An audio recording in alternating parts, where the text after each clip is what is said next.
হরে কৃষ্ণ। কেমন আছো বন্ধুরা? আশা করি সবাই খুব ভালো আছো। আজ আমি তোমাদের বলতে চলেছি রাধারানীর 28টি নাম।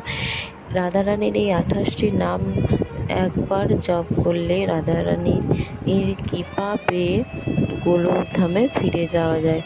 তো আজ রাধা অষ্টমী, আজ রাধা অষ্টমীর এই বিশেষ দিনে একবার অন্তত এই রাধারানীর 28টি নাম জপ করুন। তো রাধারানীর 28টি নাম বলার আগে আমার চ্যানেলে যারা নতুন হয়ে আছে তারা অবশ্যই আমার চ্যানেলটিকে লাইক, কমেন্ট, শেয়ার এবং সাবস্ক্রাইব করে দেবেন।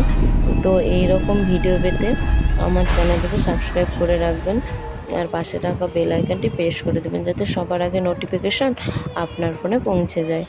তো আমি একজন গৃহবধূ, সারাদিনের কাজকর্ম সেরে আমাকে ভিডিও এডিট করতে হয়।